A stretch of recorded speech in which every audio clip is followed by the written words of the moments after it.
It is the evening of December 24th, 1944, and in a hunting cabin buried inside the Hurtgen forest, a woman is stirring a pot of chicken soup by candlelight.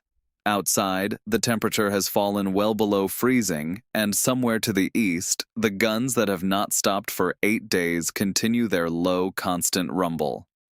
Elizabeth Vinken is 30-something years old, a baker's wife from Aachen, and she has spent the last 2 months hiding in this cabin with her 12-year-old son, Fritz, waiting for a husband who has still not come home for Christmas.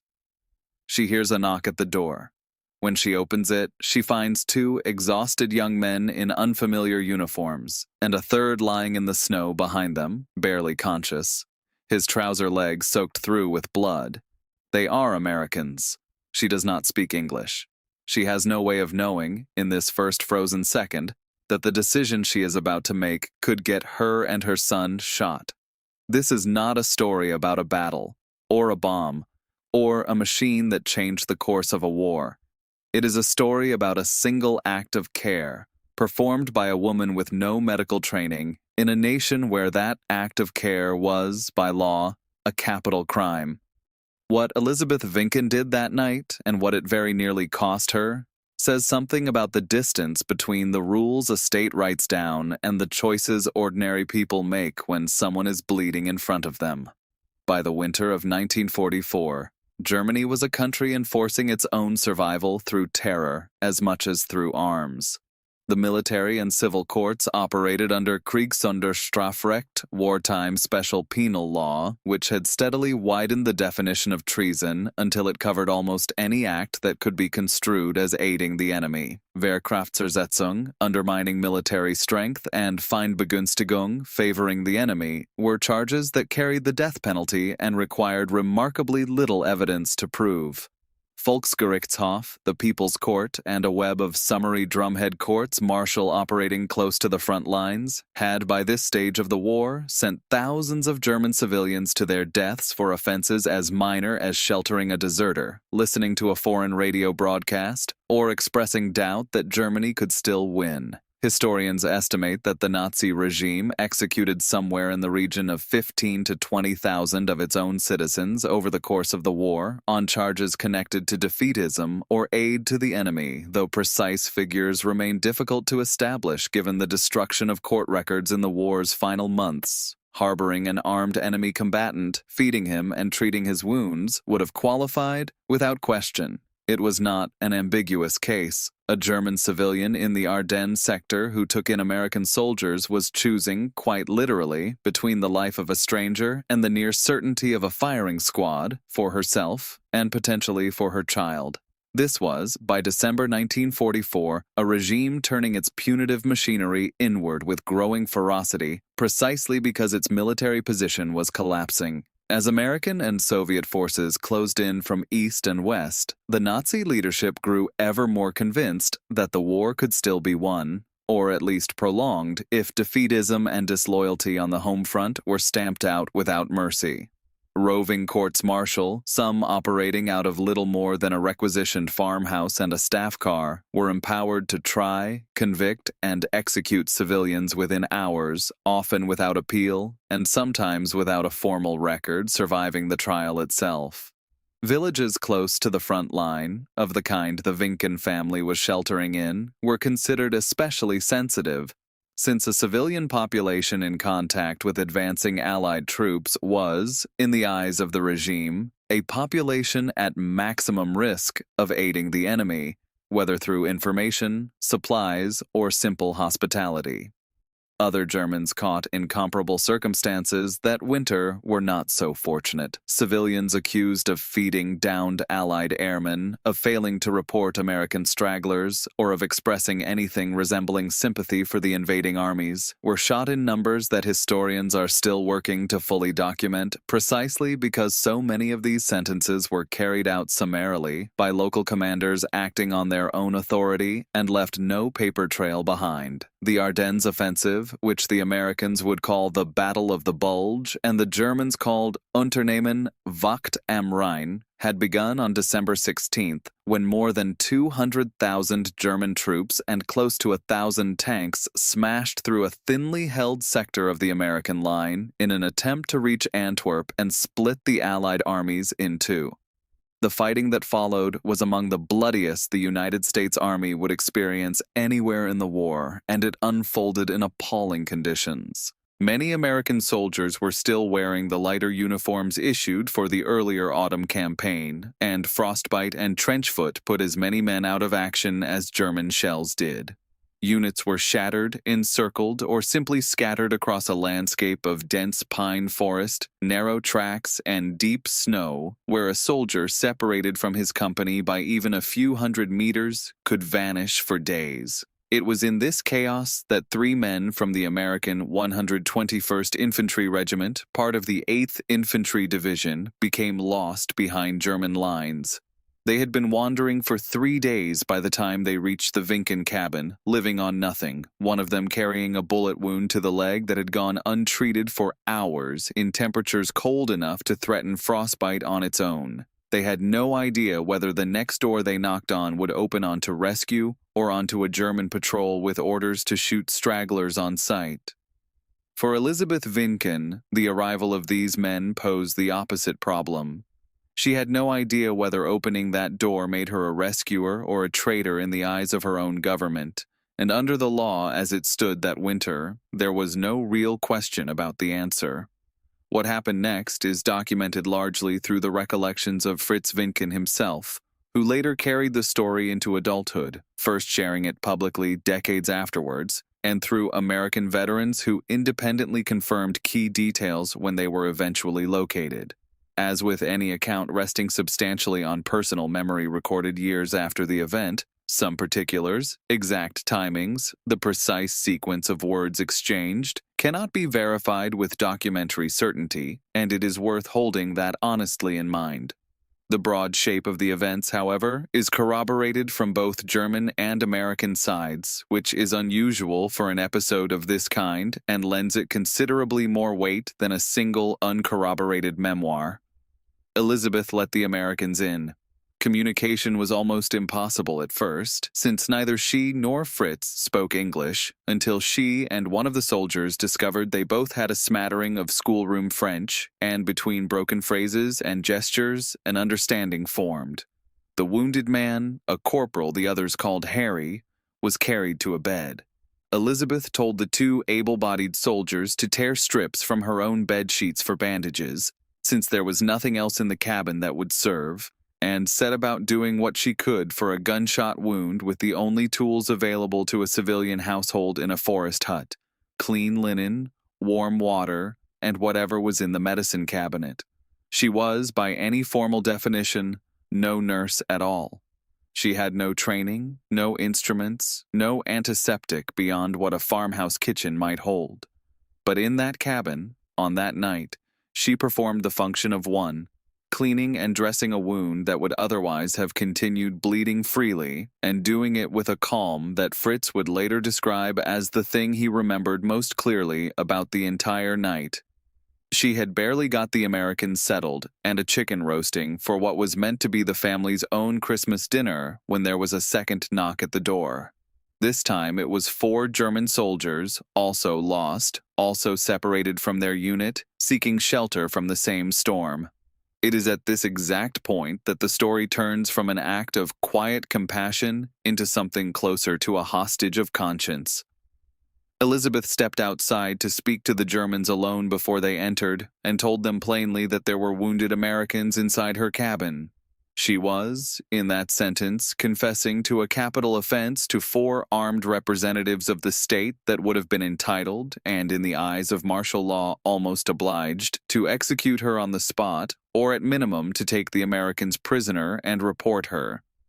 Instead, by her own son's account, she insisted that there would be no shooting in her house on Christmas Eve, took the weapons from both groups of soldiers as a condition of entry, and brought the Germans inside to share the same room, the same fire, and, in time, the same food as the men they had spent the last week trying to kill. If you are finding this one interesting, a quick subscribe helps more than you know. One of the German soldiers, a corporal, turned out to have studied medicine before conscription interrupted his training. He examined the American's leg wound by candlelight, working for what Fritz recalled as several hours without anesthetic of any kind, and eventually located and removed the bullet. He noted, with the flat clinical honesty of a man used to field conditions, that the extreme cold that had made the soldier's 3-day trek so miserable had probably kept the wound from becoming infected. It is a detail worth sitting with. A German soldier, hours removed from active combat against American forces, using his half-finished medical education to treat a wounded enemy in the home of a woman risking her life to shelter them both. There was no field hospital here, no supply chain, no orders from above sanctioning any of it. There was a cabin, a candle, a kitchen knife sterilized over a flame, and people making it up as they went along because the alternative was to let a man die of a treatable wound on Christmas Eve. By the time Elizabeth served dinner, the strange arrangement had settled into something almost domestic. She said grace over the meal in German, a language none of the Americans understood, and by Fritz's account, the soldiers on both sides, worn down by exhaustion and homesickness, were visibly moved by the simple ritual of it. Later that night, she led the group outside into the freezing air to look up at the winter sky, where the brightest star hung low over the tree line, and for some minutes nobody spoke at all. It is the kind of image that risks sounding sentimental when repeated at a distance of 8 decades, and it is worth being cautious about polishing it further than the sources allow. What can be said with more confidence is that 7 armed men, representing 2 nations actively engaged in killing one another only a few miles away, spent several hours unarmed and under one roof without incident, at the direct instruction of a woman who had put her own life on the line to arrange it. The following morning, the German soldiers rigged a stretcher from wooden poles and the family's tablecloth to carry the wounded American. The corporal produced a map and a compass and gave the Americans directions back towards their own lines, deliberately routing the 2 groups away from each other's territory so that neither would stumble back into contact. Elizabeth returned the weapons she had confiscated the night before, an act that in itself carried enormous risk, since rearming enemy combatants was every bit as serious a crime as sheltering them in the first place. The men shook hands in the account that has survived and walked off in opposite directions into a forest that was, within a matter of hours, once again, a battlefield. Compared with the vast machinery of the Ardennes campaign unfolding around it, this single night register barely at all in the operational history of the battle. It moved no lines, captured no ground, and is absent from the after-action reports of either army. Compared with other documented acts of civilian resistance and quiet defiance inside the Third Reich, however, it sits within a recognizable pattern. German civilians who sheltered Allied airmen shot down over occupied territory, who hid Jewish neighbors, or who simply refused to report a deserter, faced broadly the same legal exposure that Elizabeth Vinken did, and a great many of them paid for it with their lives when they were discovered. What distinguishes her case is not the risk, which was common enough, but the fact that it survived to be told at all, corroborated years later by an American veteran who had spent his own life carrying the memory in near silence. The story might have vanished entirely into private family memory had Fritz Vinken, by then a naturalized American citizen, running a bakery in Honolulu, not submitted an account of that night to Reader's Digest in the early 1970s. Researchers for the magazine tracked down his mother in Aachen, where she confirmed the events independently of her son's version before her death later that decade. The story reached a far wider audience in 1985, when President Ronald Reagan referenced it during a visit to West Germany, using it as an illustration of reconciliation between former enemies 4 decades on. It resurfaced again a decade later on American television in an episode devoted to unresolved personal histories, which happened to be watched by a nursing home chaplain in Maryland who recognized the story from a resident's own repeated telling of it. That resident turned out to be one of the American soldiers who had sat at Elizabeth Vinken's table as a young man, and in January 1996, the two men, by then in their 60s and 70s, were reunited and were able to confirm to one another and to historians that the essential details of the story matched from both sides of the encounter. It remains one of the very few incidents of its kind for which independent testimony exists from both the German civilian side and the Allied military side of the same event. In the years since, the story has been retold by American military heritage organizations, veterans publications, and regional museums devoted to the Ardennes campaign, generally under titles invoking a Christmas truce or a Christmas miracle rather than the far starker legal jeopardy that sat beneath it. That framing is understandable, since the season and the setting lend themselves naturally to a story of peace breaking briefly through war. It is worth remembering, all the same, that the softer telling can obscure just how narrow the margin for disaster really was. This was not a spontaneous, mutually agreed ceasefire between equals. It was one unarmed woman, in a language she barely shared with half the men in the room, compelling 7 exhausted, frightened soldiers from 2 warring armies to set down their weapons inside her home, on the strength of nothing more than her own resolve and a firm refusal to allow bloodshed under her roof on a particular night of the year. No monument marks the cabin itself, which did not survive the decades that followed in its original form, though the site in the forest near Monschau has been identified by local historians and is occasionally visited by those tracing the story on the ground. The most durable memorial the episode has produced is not stone, but testimony. 2 independent cross-checked human accounts, recorded an ocean apart, that still agree on what happened on a single night in a single room. What Elizabeth Vinken achieved that night was not military, and it left no mark on any map. What she risked, however, was total. Under the legal apparatus that governed the German home front in the final winter of the war, there was no meaningful defense available to a woman who had knowingly sheltered, fed, disarmed, and provided medical care to enemy soldiers, then rearmed them and sent them on their way. Had a patrol arrived at that cabin rather than 4 lost soldiers willing to be persuaded, or had any one of the 7 men in that room chosen differently, the outcome for Elizabeth and her 12-year-old son would almost certainly have been summary execution, the standard sentence applied to civilians convicted of aiding the enemy in a war zone during those final desperate months. She had no orders protecting her, no organization behind her, no assurance that any of the men she had just fed would keep her secret rather than report it up their own chain of command out of duty or fear.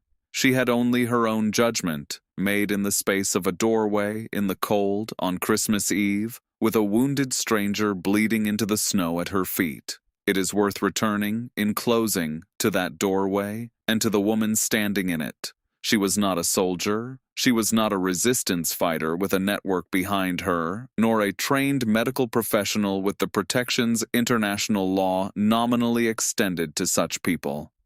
She was a baker's wife with a frightened son beside her and a decision to make in under a minute, and she made it in favor of the wounded man in front of her rather than the law behind her. She tore her own bed sheets into bandages. She confiscated the weapons of 2 armies inside one small room. She disarmed hatred, however briefly, at gunpoint of her own moral conviction rather than any weapon she carried. And she did it all in the full knowledge, stated afterwards in her own son's account, that discovery meant death, not just for her, but for the boy standing at her side. The bullet the German corporal removed that night by candlelight is gone, along with the cabin, the tablecloth stretcher, and every other physical trace of what happened there. What remains is testimony, cross-checked decades later across an ocean and a language and a war that had, by then, ended in the total defeat of the nation, whose laws Elizabeth Vinken had broken to save 3 strangers' lives. She did not live to see the reunion that confirmed her story, dying in the early 1960s, but her son carried the memory long enough to close the circle she had opened, and in doing so, gave history one of its rare, doubly witnessed proofs that even inside a system built to punish mercy with death, mercy still found a way through the door.